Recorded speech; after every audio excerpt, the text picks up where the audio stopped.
Tous et bienvenue. Alors si nous sommes réunis aujourd'hui, eh bien c'est pour vous présenter les résultats d'une étude ou plutôt d'une consultation annuelle, qui a été réalisée auprès des Français qui vivent à l'étranger. Cette consultation, elle a été menée par l'Observatoire de l'expatriation Banque Transatlantique en partenariat avec l'association Union des Français de l'étranger et l'Institut de sondage OpinionWay. Et si nous sommes réunis aujourd'hui, eh bien c'est parce que la Banque Transatlantique publie aujourd'hui la 4e édition de l'Observatoire de l'expatriation. Et une fois n'est pas coutume, cette consultation annuelle, elle s'est révélée riche d'enseignements. Mais avant de rentrer dans le vif du sujet et de vous présenter les résultats de cette étude, j'aimerais vous proposer et de rencontrer celles et ceux qui sont à l'initiative et qui vont pouvoir vous éclairer sur les fondamentaux de cette étude. J'accueille pour ce faire Monsieur Vincent Julia. Vous êtes membre du directoire de la Banque Transatlantique. Bonjour, merci beaucoup d'être avec nous. Bonjour Julie. Également à mes côtés, Angélique Deveau. Vous êtes notaire au sein de l'étude Chevreux à Paris. Bonjour Julie. Merci beaucoup. Et également Monsieur Frédéric Michaud. Vous êtes le directeur général d'OpinionWay. Bonjour. Merci à tous les trois, merci de nous accompagner. Alors, je commence par vous, Vincent Julia. Est-ce que vous pouvez, déjà, dans un premier temps, en quelques mots, nous présenter l'Observatoire de l'expatriation Banque Transatlantique? Quand a-t-il été créé et quelle est sa mission? Merci Julie. Donc effectivement, la Banque Transatlantique est au contact des expatriés depuis extrêmement longtemps, depuis près de 90 ans. C'est une partie très importante de l'activité que nous menons. Rappelons que ces expatriés sont très nombreux, ils sont 2,5 millions dans le monde, et c'est une communauté très importante, mais qui n'est pas toujours aussi bien connue que ça, et qui est parfois même victime de certains stéréotypes. Donc grâce au contact que nous avons avec cette population, nous avons souhaité, en fait, depuis 4 ans, enquêter auprès d'eux pour mieux les connaître, et prendre le pouls aussi de cette communauté, de son rapport avec la France, et de ses attentes parfois, et de son regard qu'elle porte sur la France. Donc c'est l'objet de l'Observatoire. Donc il y a une édition annuelle, nous avons traité le Covid évidemment en 2022 les élections présidentielles. Et puis cette année il nous a semblé que l'immobilier était quand même un thème très important, parce que dans les contacts que nous avons avec eux, évidemment, les questions liées à l'immobilier viennent souvent, et les demandes de financement notamment, d'acquisition immobilière. Et on s'est dit que l'immobilier qui est très traité auprès des Français de France, qui est un sujet abondamment traité, scruté, extrêmement important dans la vie économique de notre pays, méritait aussi d'être abordé avec les Français de l'étranger. Merci beaucoup Vincent. Angélique Deveau, je vais m'adresser à vous. Si vous êtes à nos côtés aujourd'hui, c'est forcément parce que, en qualité de notaire, vous êtes un acteur incontournable de ce monde immobilier et des transactions. Et forcément, vous avez un regard éclairé et peut-être aussi sur ces Français expatriés qui ont fait le choix de garder une surface résidentielle en France. Merci Julie, merci à la Banque Transatlantique et OpinionWay pour cette consultation. Alors effectivement, en tant que notaire au quotidien, nous sommes chargés donc, des acquisitions immobilières et nous accueillons grandement les Français de l'étranger, puisque au sein de notre étude, nous avons un département international qui accompagne à la fois les étrangers d'étrangers dans leur acquisition en France et la transmission de leur patrimoine, et surtout les Français de l'étranger. Et si vous regardez aussi les chiffres, puisqu'on va parler de chiffres aujourd'hui, les chiffres de la Chambre des notaires de Paris qui sont tombés jusqu'au mois de janvier, les Français de l'étranger, premièrement aujourd'hui, ils sont identifiés et ils représentent 4% des acquisitions à Paris.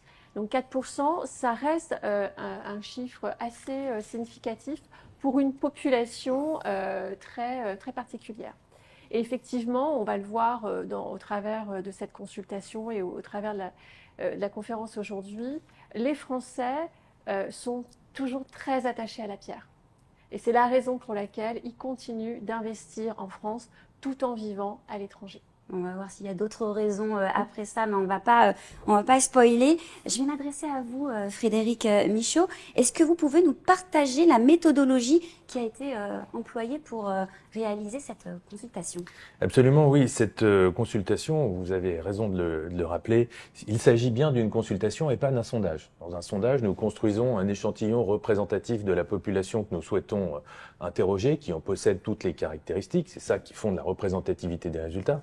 Là, nous sommes dans le cadre d'une étude d'opinion, mais d'une consultation, c'est-à-dire qu'on sollicite un très grand nombre de personnes. En l'occurrence, nous avons utilisé la base de contact de l'Union des Français de l'étranger. C'est plus de 300 000 personnes qui ont été contactées, invitées à participer à cette consultation et répondent ceux qui le souhaitent. Ceux qui sont les plus intéressés, ceux peut-être qui sont les plus critiques aussi, ceux qui sont à l'aise avec le principe de s'exprimer. Quoi qu'il en soit, au total, c'est plus de 6 000 personnes, 6 213 personnes, très exactement, qui ont participé à cette consultation. Donc c'est un véritable succès. Et parmi ces personnes, presque 5 000, 4 979, très exactement, ont validé leur réponse. Ça représente un taux de participation d'1,7%, qui est un bon taux dans ce type de consultation. Donc à la fois, je dirais, un échantillon de répondants volumineux, plus de 6 000 personnes, ça dit quand même quelque chose, c'est très significatif, même si c'est pas représentatif, et puis un taux de participation élevé qui dit un intérêt, une appétence des Français de l'étranger pour le sujet et pour cet observatoire qui commence à s'installer maintenant dans la durée. Les interviews, pour terminer, ont été réalisées du vendredi 6 au mercredi 18 janvier 2023. Voilà, résumé à grands traits, les principales lignes méthodologiques de cette consultation. Donc ça, c'est pour effectivement les grandes lignes. Mais est-ce que vous pourriez nous dresser le profil type des répondants ? Et oui, c'est toujours très intéressant de regarder Qui sont-ils ? la structure des répondants. Alors d'abord, nous observons une surreprésentation masculine. Davantage d'hommes, 55%, que de femmes, 45%, ont participé à cette 4e édition de la consultation. On observe aussi que les plus jeunes, les moins de 35 ans, sont faiblement représentés. Ils constituent seulement 6% des répondants. La grosse masse, si je puis dire, des répondants, la majorité d'entre eux est âgée de 35 à 65 ans. Représente 63% de nos répondants. Les seniors constituent quasiment un tiers des répondants. Et puis l'âge moyen de nos répondants, cette année, s'établit à 56 ans. Cette grande majorité dans la tranche d'âge des 35-65 ans nous donne un indice qui est confirmé par le fait que 64% des répondants sont des actifs. Les inactifs ne représentent donc qu'un gros tiers de la population, et la moyenne d'âge de ces actifs est de 49 ans. Donc évidemment, elle est un petit peu plus basse que la moyenne d'âge totale. Si on regarde la répartition par catégories socio-professionnelles, ce qu'on appelle les catégories socio-professionnelles dites supérieures, c'est-à-dire les professions libérales, les cadres et les professions intermédiaires, ces CSP+, sont beaucoup plus représentés parmi les répondants. Les cadres représentent plus de la moitié des répondants. 53% des répondants sont des cadres. Les professions intermédiaires, c'est un petit peu moins, c'est 13%, mais au global, vous voyez, on a 2 tiers des répondants qui sont des CSP+. À l'inverse, les catégories populaires représentent moins d'1 tiers des répondants. On a très peu d'employés, 32%, et on a seulement 1% d'ouvriers parmi les expatriés qui ont répondu à cette consultation. Ces différences-là, très marquées sociologiquement, elles recoupent évidemment la structure de la population des expatriés. J'ajoute que l'employeur de ces actifs est avant tout une entreprise, une association ou un organisme étranger, dans 79% des cas.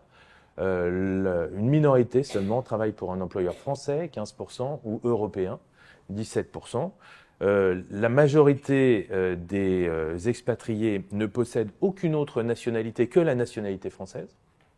36% détiennent la nationalité du pays d'accueil, 7% une autre nationalité. Et puis en termes de répartition géographique, cette année encore, c'est l'Europe qui reste le premier territoire d'accueil des Français expatriés. On s'imagine toujours que l'expatriation se fait dans des pays très exotiques, en réalité, en majorité, 53% c'est en Europe, donc c'est à proximité du territoire national, 11% en Allemagne, 8% au Royaume-Uni, 8% en Suisse, donc vraiment dans les pays frontaliers de la France. L'Amérique du Nord arrive en deuxième position à 19% seulement, 53% en Europe, 19% pour l'Amérique du Nord, dont 11% aux États-Unis, 8% au Canada. Et puis, je dirais en fin de tableau, l'Asie, 10%, et l'Afrique, 10% également.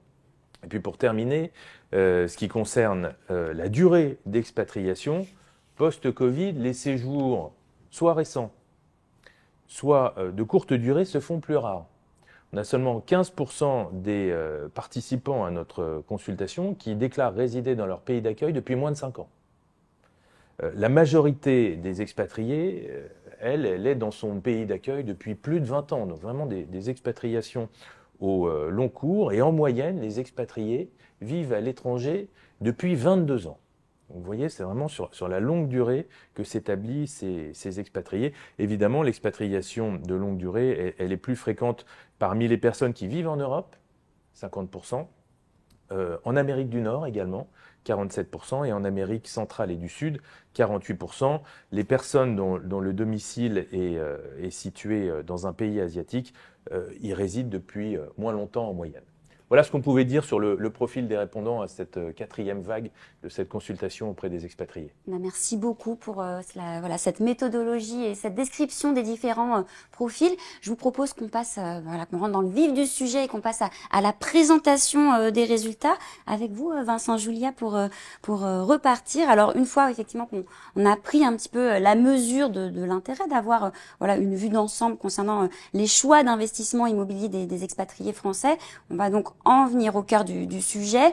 Quels sont les principaux enseignements de cette consultation? Vincent Julia, de qui parle-t-on et quelles sont leurs motivations? Vous l'avez entendu dans la présentation de cette enquête. En fait, ce qui est frappant, c'est l'enracinement local des Français expatriés. Ils sont depuis très très longtemps à l'étranger. On a parlé de plus de 20 ans de durée moyenne. Ils travaillent dans des entreprises locales. Ils nous disent aussi qu'ils sont très satisfaits de la vie sur place, puisqu'à plus de 90%, ils se disent satisfaits ou très satisfaits. Ils recommandent l'expatriation. Donc en fait, on a une population qui aime le pays dans lequel elle vit. Et donc c'est très important, cet enracinement local. Et ils sont partis pour des raisons qui sont des raisons profondes et très engageantes. Ils sont partis, on le sait, ils sont partis à 34% pour des raisons professionnelles. Ils sont allés chercher un travail, une opportunité, une amélioration de leur situation professionnelle. Ils sont aussi partis par amour, beaucoup, près de 30%. Donc ce sont des raisons engageantes qui expliquent aussi pourquoi ils restent longtemps dans le pays dans lequel ils résident. Et donc la conséquence en fait importante qu'on va avoir de cet enracinement local, c'est l'attrait pour l'acquisition de la résidence principale dans leur pays. On verra plus tard qu'ils sont nombreux à être propriétaires de leur résidence principale. Et alors du coup, quel regard ils portent sur la France? Ils portent un regard qui est à la fois sévère et affectueux, qui est critique et qui en même temps est un peu nostalgique. Ce qu'ils nous disent, c'est que la France, c'est bien, surtout pour son art de vivre, sa qualité de vie. Et puis, l'étranger, là où ils vivent, c'est quand même mieux, c'est bien pour entreprendre, pour travailler, pour investir. Donc là, il y a une petite critique quand même qui est faite.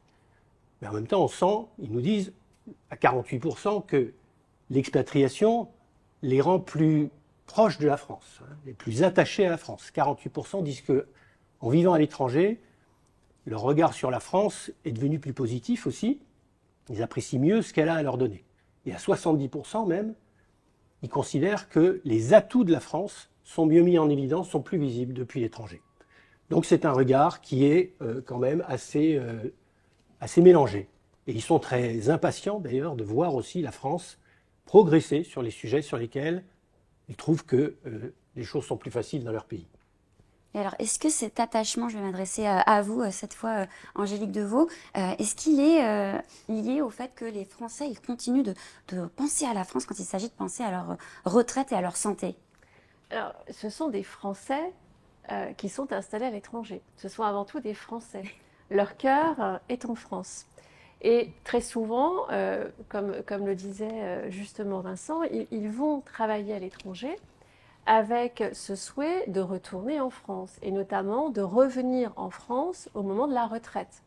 Donc ils investissent en France en vue de passer leur retraite en France. C'est à la fois un investissement purement financier et aussi un investissement pour que le bien qu'ils vont posséder en France va devenir leur prochaine future résidence principale.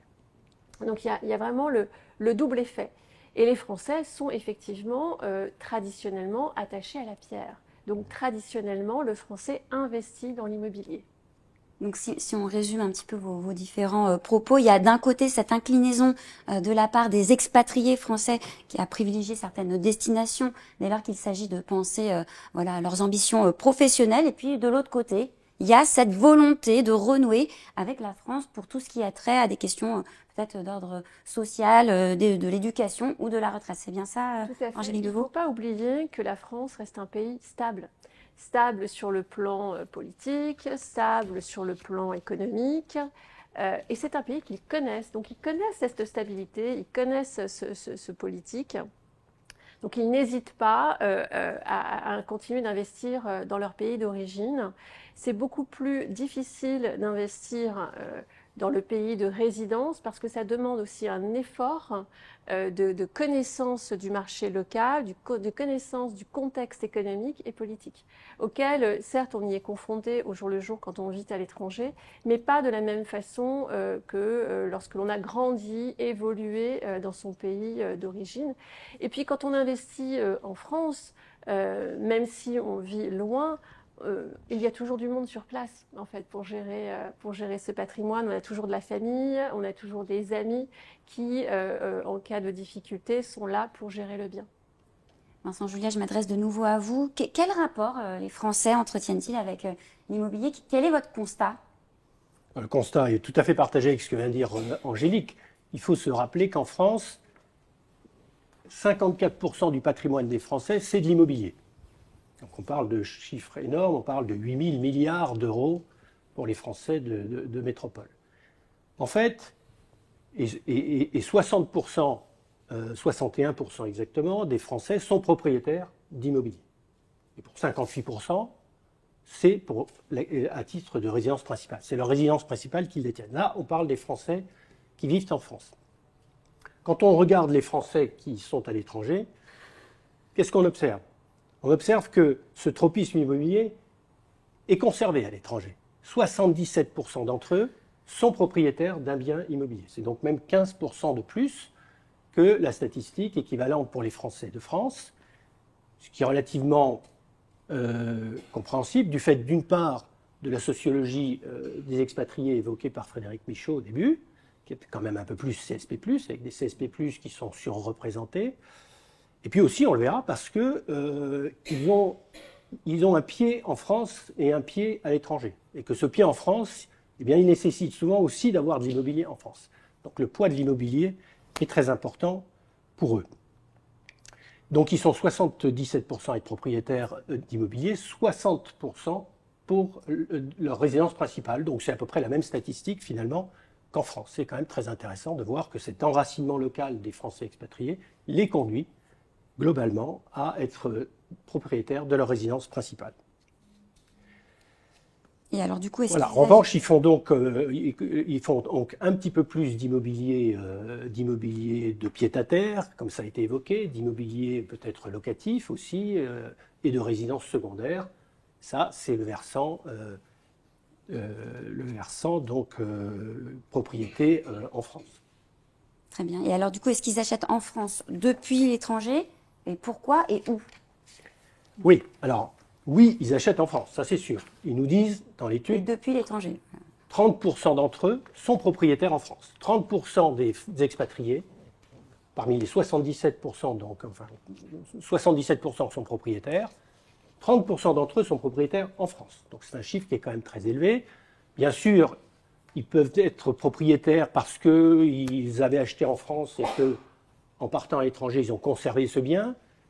Mais ce n'est pas forcément si fréquent que ça, puisque l'exonération fiscale de plus-value sur la plus-value lors de la cession de la résidence principale se perd assez rapidement après le départ de France. Donc beaucoup d'entre eux vendent leur résidence principale. Ils peuvent aussi être propriétaires en France par succession ou par donation. Mais globalement, c'est certainement par achat, acquisition, depuis l'étranger, qu'ils sont propriétaires. Et ça rejoint le chiffre évoqué tout à l'heure par Angélique, 4% à Paris, c'est relativement important. Ce n'est pas non plus de quoi probablement faire flamber le marché immobilier, comme parfois on l'entend. On pourrait imaginer, on entend parfois dire que les Français de l'étranger font flamber le marché immobilier. Il y a sans doute une confusion entre Français expatriés et riches étrangers des pays du Golfe ou des États-Unis, par exemple, qui viennent de façon très visible, parfois sur le marché immobilier français. Voilà, alors, donc, ils sont propriétaires à 30%, et ce qu'ils nous disent, c'est que pour 30% d'entre eux quasiment, ils ont l'intention d'acheter. Donc, c'est pas une fièvre acheteuse, mais enfin, quand même, c'est un chiffre important. D'ailleurs, qui corrobore notre propre vie de banquier de Français expatriés, puisque nous avons énormément de sollicitations pour des financements immobiliers en France, d'achat en France.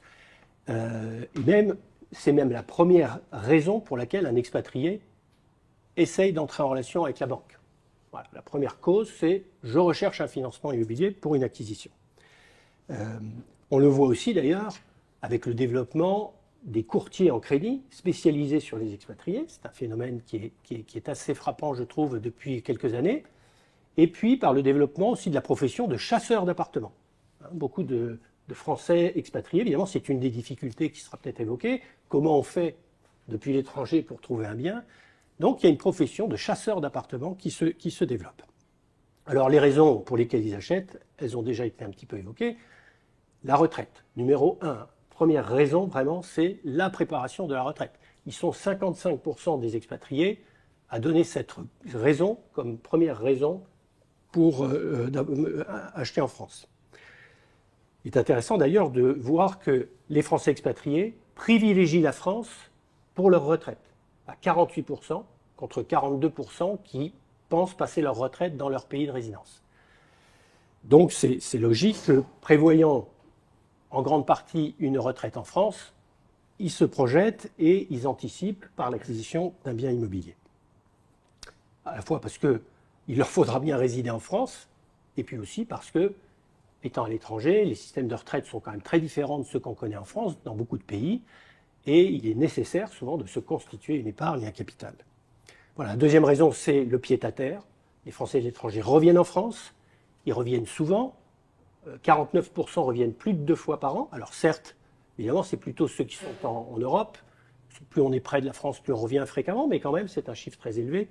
Ils reviennent en France et très souvent, ils ont aussi besoin parfois de loger les enfants en France qui font des études, puisqu'ils sont 51% à privilégier la France pour les études de leurs enfants.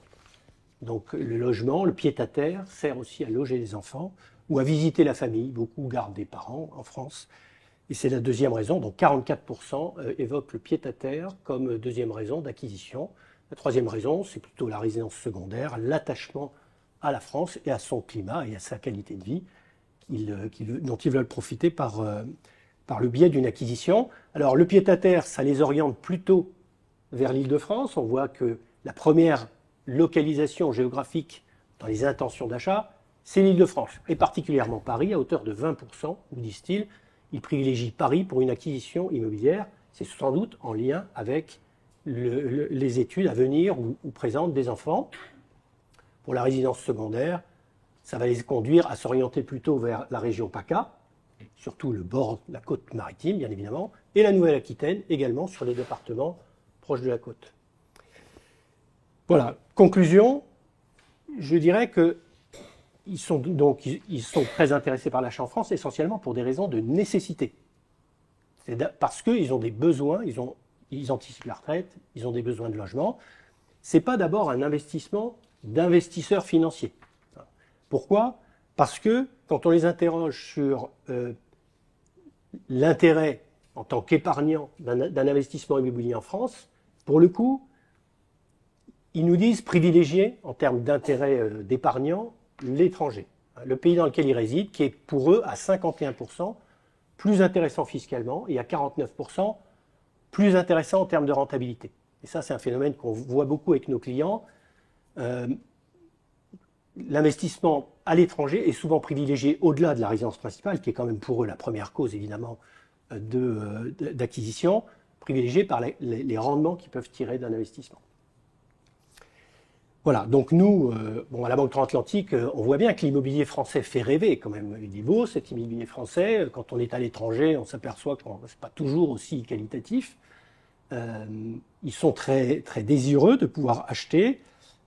On a vu aussi avec les événements en Chine, les événements à Hong Kong, le Brexit, qu'il y a des besoins de retour en France, parfois pas de toute la famille ou de l'expatrié, qui reste parfois seul, mais il faut évidemment préparer ces retours en France par des acquisitions immobilières. On a aussi parfois des acquisitions qui sont plus opportunistes. Pensons, l'année dernière, on a vu beaucoup de résidents américains, de Français résidant aux États-Unis par exemple, profiter d'un écart de taux qui était très favorable au taux européen, au taux en euros, qui était très bas pour eux, avec un dollar qui était très fort. Donc il y avait une opportunité en termes d'investissement, mais c'est pas la raison principale, comme on l'a vu. Et puis ce qu'on a vu, peut-être aussi une dernière, et je termine là-dessus, c'est une forme d'hybridation maintenant du travail. C'est-à-dire des expatriés qui sont semi-expatriés, donc qui reviennent en France et qui pouvant travailler depuis la France, y compris pour un employeur étranger, achètent un logement pour pouvoir passer des séjours beaucoup plus longs en France. Sauf qu'on voit bien, Vincent Julia, déjà quand on habite en France, c'est déjà parfois un petit peu compliqué d'acheter un bien. Alors quand on habite à l'étranger, quand on est non-résident, j'imagine qu'il y a des freins supplémentaires. Alors oui, ça c'est vrai. D'abord, ils ne sont pas hors sol par rapport aux Français de France. Ils ont les mêmes besoins de financement. Ils s'endettent quand même pour acheter de l'immobilier.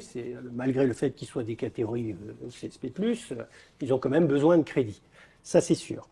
À 46%, en revanche, ils nous disent les prix sont quand même un frein. Le premier frein, c'est le prix. Alors, le prix est jugé encore plus élevé dans le pays de résidence, à 56%, pour le coup 10 points de plus. Ils évoquent le prix comme un élément dissuasif pour l'acquisition dans le pays de résidence.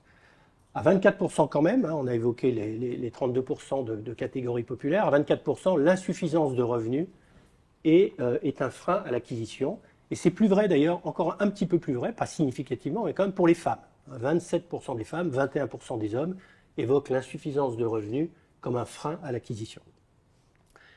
Bon, le deuxième frein qui est mis en évidence dans cette étude par les expatriés, c'est la fiscalité. Alors là, souvent, on s'étonne, on dit mais les expatriés ne payent pas d'impôts en France. Bah si, les expatriés payent de l'impôt en France. Tout l'immobilier français fait l'objet d'une imposition française, y compris pour les non-résidents. Donc ils sont taxés sur les loyers, ils sont taxés sur les plus-values, ils sont taxés à l'IFI, l'investissement sur la fortune immobilière, ils payent des prélèvements sociaux même, et tout ça, donc voilà, il faut vraiment tordre le cou à l'idée que les expatriés ne paieraient pas d'impôts en France, en tout cas sur l'immobilier, ce n'est pas vrai.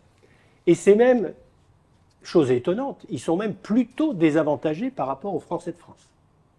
Pourquoi ? Parce que sur les loyers, par exemple, perçus sur un immeuble qui est en France, l'imposition française prévoit un taux minimum d'imposition qui est de 20%, qui peut passer à 30% dès qu'on dépasse 20 et quelques mille euros de revenus par an.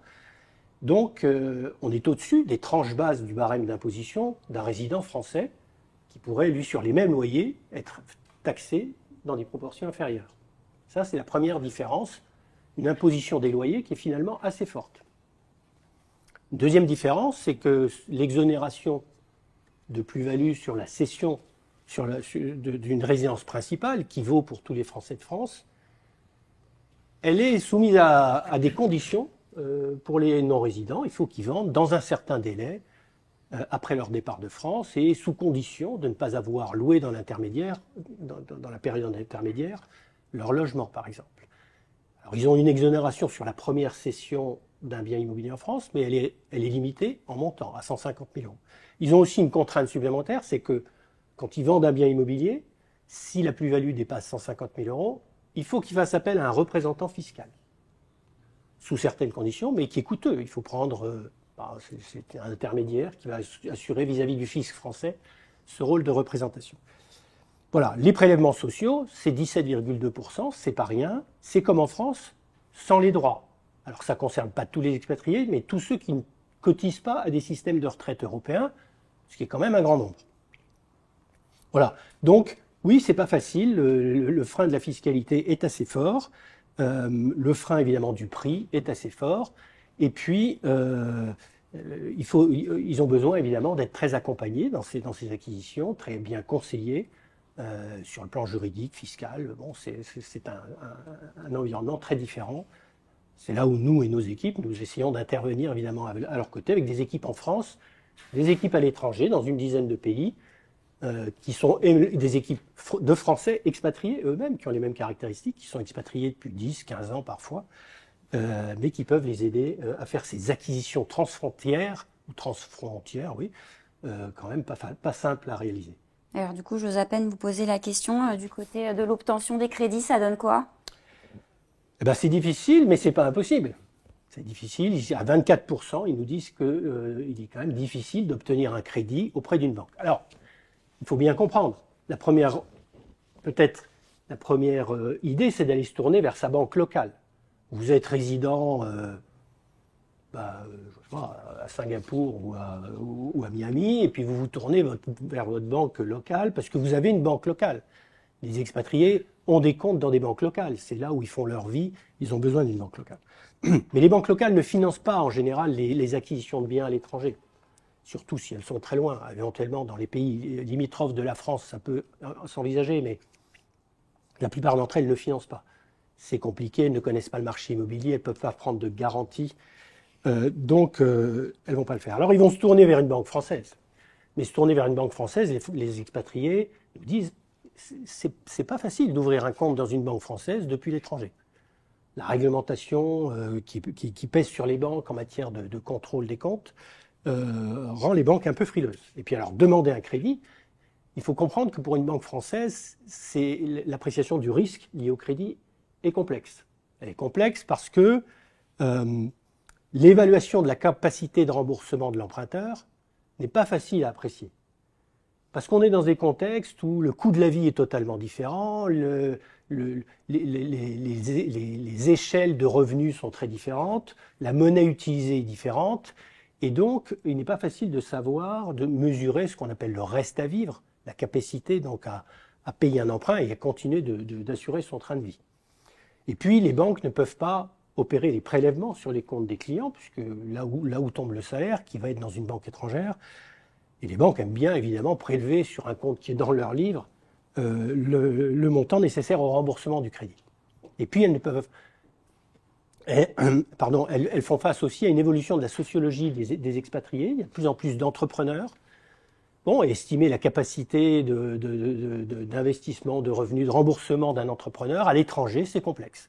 Les comptes de la société qu'il a pu créer sont parfois en caractère chinois. Bon, c'est pas simple, hein. Il n'y a pas forcément le commissariat aux comptes qu'on connaît en France, etc. Voilà, donc le risque est plus élevé, la marge souvent pratiquée par les banques est plus élevée. Là, elles se heurtent, les banques françaises, au taux d'usure, hein, dont on a beaucoup parlé en 2022, qui a été un frein, y compris sur le marché français, à l'obtention d'un crédit. Mais alors c'est encore plus important pour des expatriés, puisque la banque, jugeant le risque plus élevé, va avoir tendance à vouloir appliquer un taux plus élevé. Dernier point, l'assurance du crédit n'est pas simple aussi à obtenir pour les expatriés. Voilà. A contrario, ils nous disent, finalement, la France est un peu moins coûteux, l'immobilier en France est un peu moins coûteux qu'à l'étranger, et le crédit est moins coûteux. Ça, c'est intéressant, parce que ça met en avant une différence assez culturelle du marché du crédit immobilier en France par rapport à l'étranger, notamment par rapport aux pays anglo-saxons. En France, on pratique le taux fixe à long terme. Alors, vous empruntez pour votre résidence principale, on va vous prêter à 15 ans, à 20 ans, parfois à 25 ans, et sur toute la durée du crédit, votre taux est fixe. C'est une volonté des banques à la fois et puis des régulateurs de modérer le risque pris par l'emprunteur. À l'étranger, très souvent, les crédits ne sont pas à taux fixe, ils sont à taux variable, et en cas de montée des taux, ce que nous connaissons depuis un an, la mensualité monte et donc l'emprunteur peut se retrouver en difficulté. Donc ça, ils apprécient cette culture du taux fixe à long terme. Et puis c'est moins coûteux, en raison notamment du taux d'usure qui fait que les taux d'intérêt des crédits accordés par les banques françaises sont plafonnés.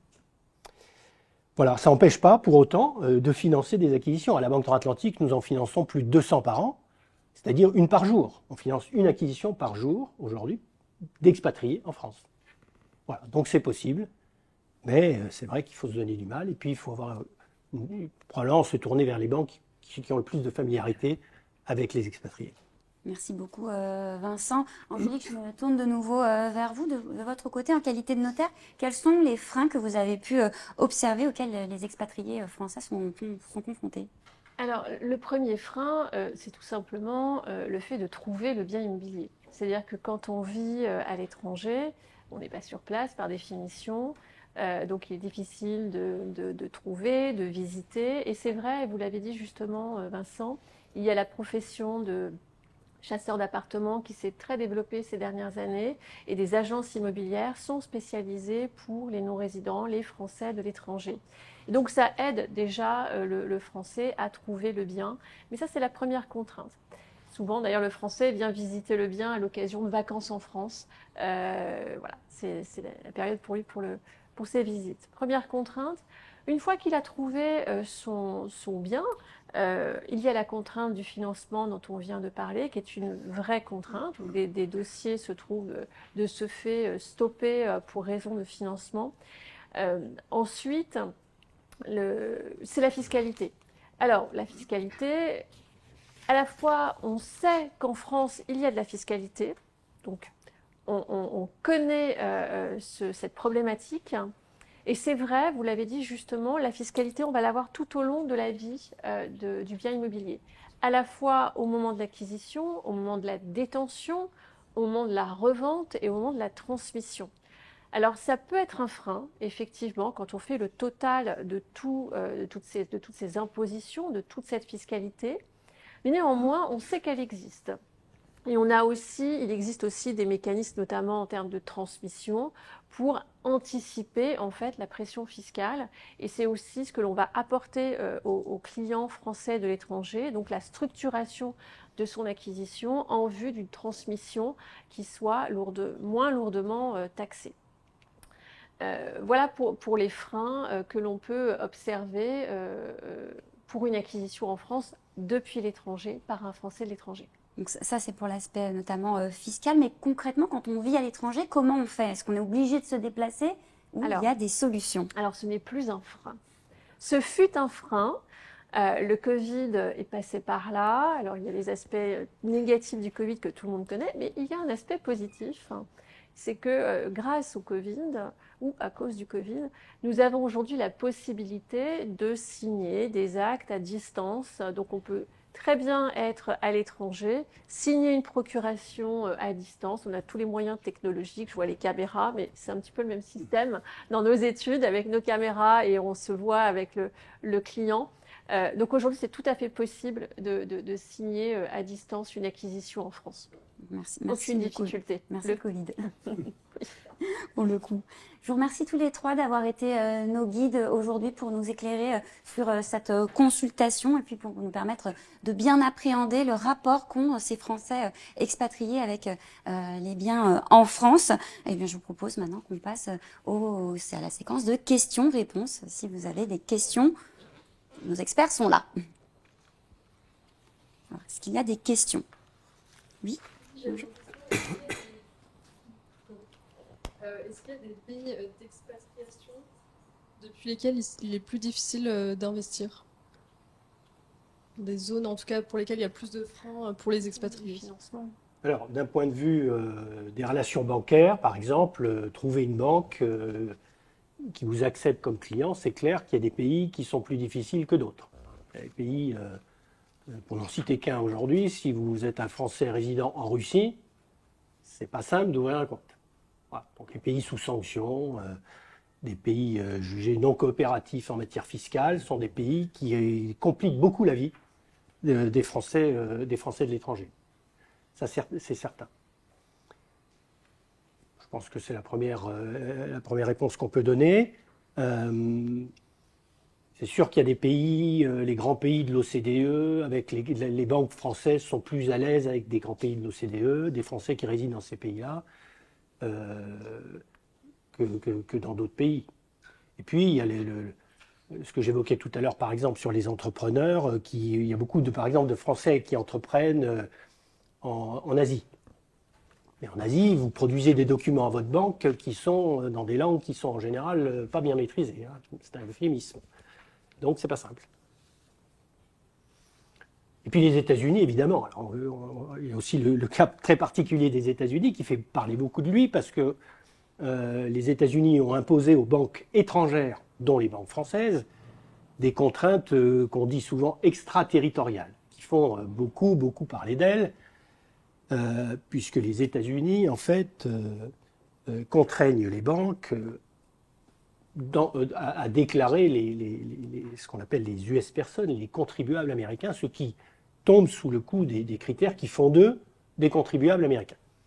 Et on a donc des obligations assez lourdes dans les banques du monde entier, de recherche, d'investigation, dès lors qu'il y a des critères dits d'américanité. Bon, je ne rentre pas dans le détail, mais la conséquence de ça, c'est que beaucoup de banques ne veulent pas de clients américains, au sens très large du terme. Ça inclut les Français résidant aux États-Unis. Ça inclut des Français résidant en France, ayant la nationalité américaine ou étant simplement nés aux États-Unis. On appelle ça les Américains accidentels. Ils sont même réunis dans une association qui fait beaucoup de lobbying pour essayer de faire disparaître cette espèce de discrimination à leur égard. Donc oui, il est difficile aujourd'hui pour des Français résidant aux États-Unis d'entretenir des liens avec des banques en France. Ce n'est pas impossible, mais ça demande des efforts supplémentaires aux banques, des efforts de contrôle, de supervision, de connaissance, voilà, qui leur rendent la vie très difficile. Angélique Devaux, est-ce que vous avez aussi, pardonne-moi, vous avez aussi un regard par rapport à cette question? Alors tout à fait, vous avez cité les cas qui sont un petit peu plus difficiles, notamment pour les US personnes, il y a toutes ces contraintes financières. Alors pour compléter, c'est en fait tout simplement parce que la fiscalité aux États-Unis, elle est basée sur la citoyenneté. C'est le deuxième pays avec l'Érythrée au monde qui impose non pas sur la résidence, mais sur la citoyenneté, qui est un très vieux concept en réalité, hein, mais qui a été mis en exergue par le FATCA, qui est donc cet appel de l'IRS, c'est-à-dire le tax office américain, d'imposer notamment aux banques étrangères le reporting de manière à tout simplement contrôler en fait l'imposition sur la citoyenneté. Et c'est vrai que les banques aujourd'hui sont contraintes de faire ce reporting. Et tout au début, moi ce que j'ai observé, c'est que tout au début de l'entrée en vigueur du FATCA, les banques étaient très très réticentes. Donc elles ne finançaient plus les Américains ou les US personnes. Donc ça comprend aussi les fameux Américains par accident. Juste le fait d'être né sur le sol américain, vous êtes une US personne, vous avez la citoyenneté. Donc effectivement, les banques ont rejeté ces personnes. Moi, j'ai même des clients qui se sont vus sortir de la banque tout simplement parce qu'ils avaient ce critère d'américanité. Et donc, ils se retrouvent dans cette difficulté à la fois pour ceux qui sont français et américains ou ceux qui sont américains mais qui vivent en France, de pouvoir tout simplement ouvrir un compte bancaire pour vivre, pour le quotidien, mais aussi pour pouvoir se financer lors d'une acquisition immobilière. Alors aujourd'hui, on observe un petit peu plus de souplesse parce que je pense que les banques ont pris le pli et savent aussi, ils commencent à savoir traiter ces questions, mais ça a été une très très grosse difficulté au moment de l'entrée en vigueur du FATCA en France. Et puis pour les autres nationalités, effectivement, on a certains pays comme la Russie ou alors certains pays des Émirats arabes unis où parfois ces personnes françaises qui sont installées dans ces pays ont un très fort potentiel financier pour pouvoir acquérir en France, mais ils sont quelque part blacklistés par les banques du fait de leur résidence dans certains pays. D'accord, bah écoutez, c'est bien noté. Bon, je dois quand même préciser que justement à la Banque transatlantique, nous faisons des efforts très importants pour pouvoir continuer d'accompagner des Français résidant aux États-Unis, ceux résidant aux Émirats ou en Asie, comme je l'ai évoqué, avec des équipes, évidemment, sur place notamment, qui peuvent améliorer notre connaissance de l'environnement, notre capacité à comprendre la situation d'un client et d'un futur emprunteur, la nature de ses flux. Bon, voilà, tout ça, c'est un gros dispositif, beaucoup d'investissements, mais une vraie volonté d'accompagner les Français dans tous ces pays aussi. Frédéric Michaud, vous souhaitiez ajouter quelque chose? Oui, tout ce qui vient d'être dit est absolument corroboré par les chiffres de la consultation, mais de manière vraiment très nette. La question de la fiscalité, c'est le premier frein devant le prix de l'immobilier pour les résidents en Amérique du Nord. C'est le cas aussi pour les résidents en Asie. Le prix de l'immobilier est un frein qui joue beaucoup plus en Amérique centrale et en Amérique du Sud. Là, il y a 15 points de plus. Ça joue aussi plus en Afrique. La difficulté à obtenir un crédit, elle est davantage reconnue par les expatriés en Afrique et en Asie.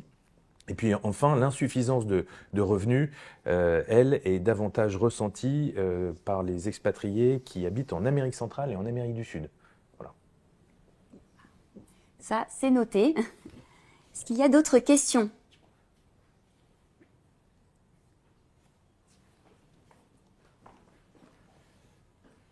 Est-ce que ce sujet de la fiscalité est traité dans la plupart des conventions fiscales que la France signe avec les principaux pays du monde? Alors, le principe de base, c'est que le pays dans lequel est situé le bien taxe. Donc, globalement, les conventions fiscales vont intervenir à un autre niveau. Elles vont intervenir pour éviter la double imposition. Parce que, j'en ai pas parlé, mais il y a parfois une double peine pour les expatriés. C'est d'être taxés en France, mais aussi dans leur pays de résidence. Et donc, parce que le pays de résidence peut avoir une approche qui prévoit une taxation des revenus ou des plus-values liés à l'immobilier français. En général, c'est exclu dans les conventions. La France a signé plus de 120 conventions. Donc, dans la plupart des pays dans lesquels la grande majorité des Français expatriés vivent, ce problème est réglé. Mais il peut arriver qu'il y ait des cas de double imposition. Et pour compléter, on parle des conventions sur l'impôt sur le revenu, mais vous avez aussi les conventions sur les transmissions, donc donations et successions. Et là, pour le coup, on n'en a pas 120, hein.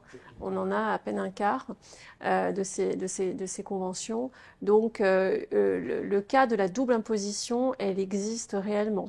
Si elle n'existe pas au niveau de l'impôt sur le revenu ou même de l'impôt sur la fortune immobilière, elle va exister au moment de la transmission, au moment d'une donation, au moment d'une succession. Donc effectivement, la fiscalité reste un frein, tout à fait. Est-ce qu'il y a d'autres questions?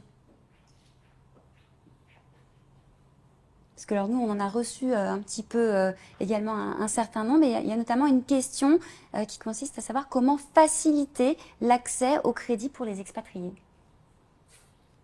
Alors, est-ce que vous avez l'un ou l'autre Là, il faut peut-être des conseils. Une manifestation comme celle-ci qui vise à mieux faire connaître les expatriés, qui ils sont. J'espère que ça donne quand même une vision positive et qualitative de cette population française à l'étranger, qui reste très attachée à la France. Donc, c'est un aspect important, je pense, pour une banque française de savoir que le Français qui vit à l'autre bout du monde n'est pas quelqu'un qui va disparaître dans la nature, c'est quelqu'un qui va revenir en France, c'est quelqu'un qu'elle va pouvoir suivre. Donc, se familiariser avec l'écosystème des expatriés, savoir qui sont dans des catégories... ce ne sont pas des nantis, ce ne sont surtout pas des exilés fiscaux. Hein. Rappelons-nous que 6% seulement déclarent qu'ils sont partis à l'étranger pour des raisons fiscales. Ce n'est pas ça la raison du départ. Hein. Donc les expatriés ne sont pas des clients à craindre pour les banques. Et je pense qu'une manifestation comme celle-ci, ce que nous essayons de publier sur les expatriés, vise aussi à améliorer le rapport des banques, peut en tout cas permettre à d'autres banques certainement de se positionner auprès des expatriés de façon peut-être plus positive, moins craintive. On a reçu une autre question avec quelqu'un qui se demande si de façon générale la crise économique elle a freiné les expatriations. Est-ce que, Angélique Deveau, vous avez pu observer cela? pendant le Covid, oui, puisque la mobilité s'était tout simplement interrompue. Depuis que on peut revoyager de manière tout à fait normale, je pense qu'elle ne s'est pas du tout freinée. Je pense que les gens sont repartis. Certains sont revenus. Beaucoup de Français sont revenus du fait du Covid. Je pense notamment aux personnes qui étaient à Hong Kong. Hong Kong est resté fermé très longtemps. Les personnes qui étaient aux États-Unis aussi, sauf seuls les Américains pouvaient voyager, circuler librement et revenir sur le territoire. Mais un Français qui était installé aux États-Unis, qui était sous un système d'immigration de visa, s'il quittait le pays, ne pouvait plus rentrer aux États-Unis, et ça pendant quand même plus d'une année. Donc toutes ces personnes-là ont dû à un moment faire un choix, je reste ou je rentre. Mais hormis cette bulle de temps, les départs repartent, vraiment. Et alors là, on a une question vraiment d'actualité. On nous demande si la hausse des taux ou si l'inflation, elles ont constitué des freins pour les projets d'acquisition. Oui. Oui et non, parce qu'en 2022, en tout cas, on a plutôt eu le sentiment que la hausse des taux et l'inflation ne ralentissaient pas trop, de notre point de vue de banquier, en tout cas, les intentions d'achat et les projets d'acquisition. Ça a été très vrai en France, je pense. Ça a été moins vrai, en tout cas. On commence là, clairement, depuis le mois de décembre, peut-être à voir les intentions d'achat se ralentir. La hausse des taux a été moins forte et en Europe. Elle a d'abord commencé par les États-Unis. Donc là, les taux sont montés très rapidement aux États-Unis. Comme je l'ai dit tout à l'heure, ça a provoqué plutôt des intentions d'achat en France, accélérer des projets, surtout que ça a fait monter le dollar. Et donc ça a donné du pouvoir d'achat aux investisseurs français résidant aux États-Unis. Maintenant, c'est clair qu'aujourd'hui, là, il y a quand même moins de projets d'acquisition. Je pense que ça se ralentit, oui. Angélique Deveau, c'est un constat que vous avez pu observer également? Alors, c'est un constat qu'on observe effectivement depuis le mois de décembre, où on a un ralentissement des projets d'acquisition en France, tout confondu, français de France et français de l'étranger. Néanmoins, pour parler du français de l'étranger, beaucoup aussi payent cash, achètent cash. Et par contre, ce que l'on voit aujourd'hui, c'est que, en tout cas, ceux qui achètent et qui ont des projets d'acquisition le font sans passer par l'emprunt immobilier. Donc peut-être que dans le temps, ça va, se passer un petit peu, on va revenir à quelque chose de tout à fait normal. Mais effectivement, depuis novembre-décembre, on observe des acquisitions non financées par un prêt immobilier. Et alors, on a une autre question. On nous demande si aujourd'hui, est-ce qu'il est possible de réaliser un achat immobilier de A à Z depuis l'étranger? Alors oui. Oui. Même pour la remise des clés? Alors, il faut un mandataire à un moment donné. Ceci dit, la Poste existe. Mais effectivement, parce que pour la recherche du bien, ce que je disais tout à l'heure, il y a des agences immobilières qui sont spécialisées pour le non-résident. Moi, j'ai un agent une fois qui m'expliquait qu'en fait, il avait des lunettes et il faisait faire le tour de l'appartement et la personne était en visio chez elle à 10 000 km. Donc elle pouvait visiter de manière totalement virtuelle l'appartement. Et puis vous avez des personnes qui font un pur investissement, qui n'ont pas besoin de visiter le bien. Donc là, ils s'en remettent totalement à un chasseur d'appartement. Et puis ensuite, pour tout ce qui concerne l'administratif lié à l'acquisition, que ce soit le financement ou que ce soit l'acquisition, donc chez le notaire, on peut tout à fait le faire de manière dématérialisée, donc utiliser des procurations. Et puis, même si, et je pense que c'est très important, de participer au rendez-vous de signature avec le notaire, on peut le faire en visio. C'est-à-dire que nous sommes dans notre bureau et les gens sont en visio chez eux. Parce que vous avez l'un et l'autre au cours des détails de cette consultation parler des chasseurs d'appartements. On en entendait déjà parler il y a 10 ans. C'est vraiment aujourd'hui une profession qui est en train de se professionnaliser, de se développer parce qu'il y a des besoins. Nous, on constate que nos clients expatriés ont de plus en plus souvent recours à ces chasseurs d'appartements. C'est un constat. Il y a 10 ans, ce n'était pas le cas. Ce n'est pas une majorité non plus. Mais ça revient fréquemment. Donc, Je pense qu'il y a une véritable utilité, certainement. Nous-mêmes, d'ailleurs, nous proposons aussi à nos clients de prendre des mandats acquéreurs pour aller, avec l'aide de certains d'entre eux, d'ailleurs, chercher de ce type de biens. C'est une notion de service et c'est vrai que le Français qui vit à l'étranger est peut-être un peu plus familier avec les services qu'il peut avoir à l'étranger, notamment dans les pays anglo-saxons. Et puis, c'est une réalité, c'est-à-dire que trouver un appartement quand on vit à 10 000 km, à part Internet, il n'y a pas de solution miracle. Et donc, on a un certain nombre de critères et on confie ces critères à ce chasseur d'appartements qui, lui, va chercher pour les besoins de son client. Et alors peut-être Frédéric. Ce qui est sûr, c'est que la confiance est majeure quand même. Oui. Pour réaliser une acquisition de A à Z à distance, il faut quand même à toutes les étapes du processus d'acquisition bénéficier de tiers de confiance, que ce soit des membres de la famille, que ce soit un notaire qu'on connaît bien, un chasseur d'appartements. Quand même, il faut aussi sans doute créer une bonne proximité avec des personnes qu'on connaît bien, avec la banque.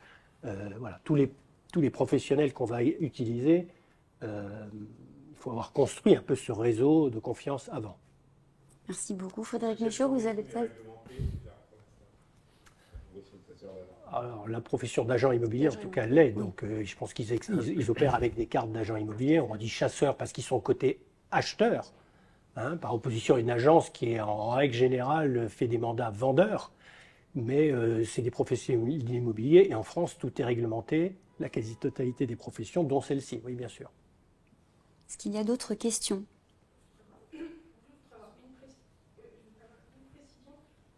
77% des Français à l'étranger sont propriétaires d'un bien en France. Non, 77% sont propriétaires immobiliers. Oui. Et 30% des Français sont propriétaires d'un bien en France. Ah d'accord, ok. 77%, ça inclut la propriété en France, la propriété dans le pays de résidence. 60% sont propriétaires de leur résidence principale. D'accord. Ah oui, d'accord, ok. Voilà. Et puis un peu plus épisodiquement, de façon très marginale, les Français peuvent être propriétaires d'un bien qui est situé ni en France, ni dans le pays de résidence. On le voit surtout en Asie, nous, avec des Français qui vivent à Singapour et qui vont avoir une résidence secondaire à Bali. Voilà, par exemple. Ça arrive, une fois tous les 3 ans, on finance une acquisition de cette nature, mais ça